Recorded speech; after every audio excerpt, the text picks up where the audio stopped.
Many of us are driven by competition, and those who win or achieve unparalleled success in a particular field are often hailed as the greatest of all time, or the GOATs, G-O-A-T.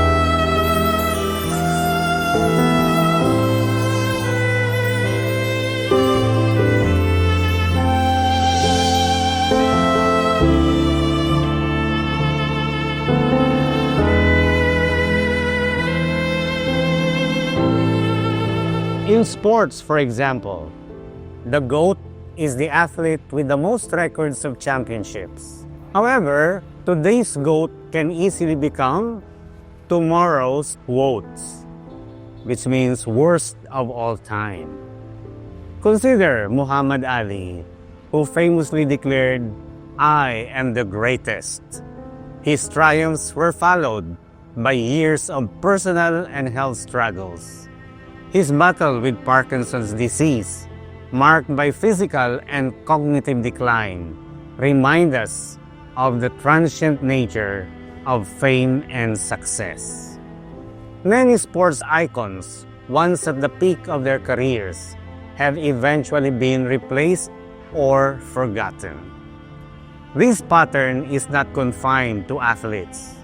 Many politicians, business moguls, tech innovators, and entertainment stars who once claimed to be the GOAT have succumbed to dramatic downfall, eventually fading into obscurity. Their stories highlight the need to align the pursuit of greatness with enduring personal values and principles. Jesus offers a radical perspective on greatness.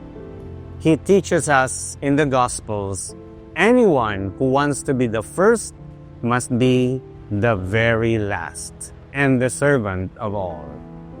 This redefinition shifts the focus from self-promotion to service for others. For Jesus, true greatness is not about wielding power or amassing success, but about serving those in need.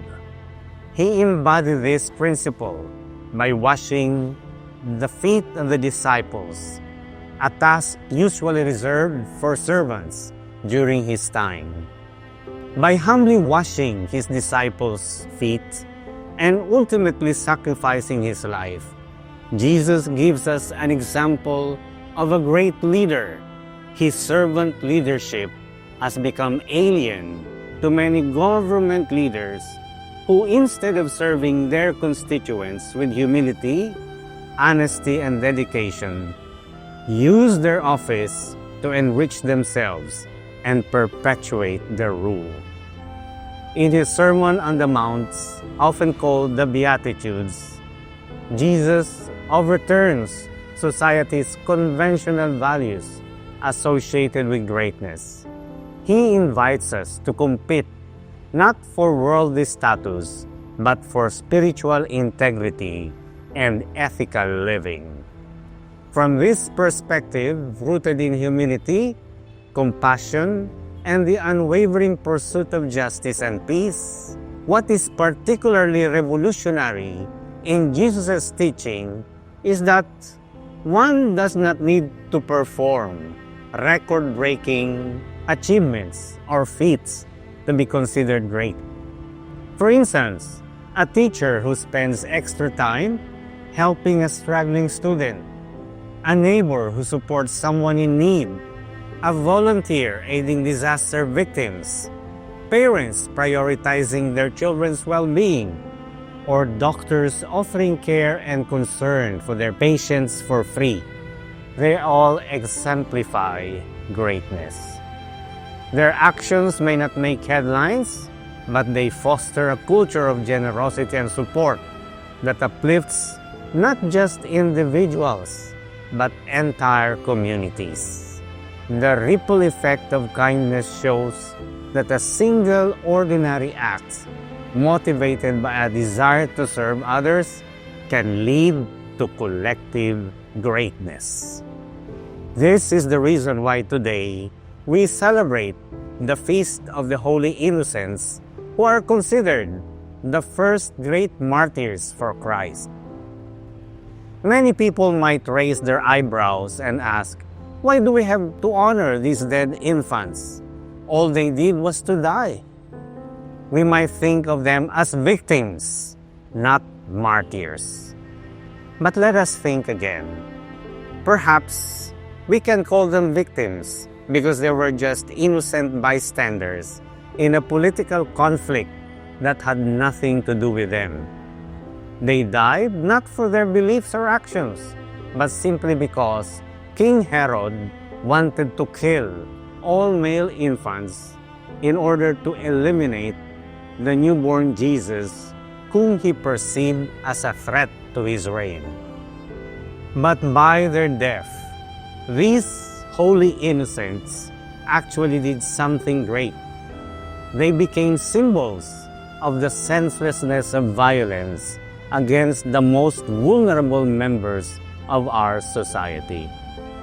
While the holy innocents did not actively choose to die for a cause, their deaths can be seen as an early witnessing to the brutal suffering and death of Jesus in order to redeem us. Even as infants, they already performed a great service for God. They seem small and insignificant, but by the great sacrifice of their lives, they showed to the world what it means to be a follower of Jesus. In one of his Angelus addresses, Pope Francis reflected and said, "Greatness does not depend on what you achieve, the work you do, or the money you have in the bank. In God's eyes, greatness and success depends on our willingness to serve, especially the least, the last, the lowly, and the lost."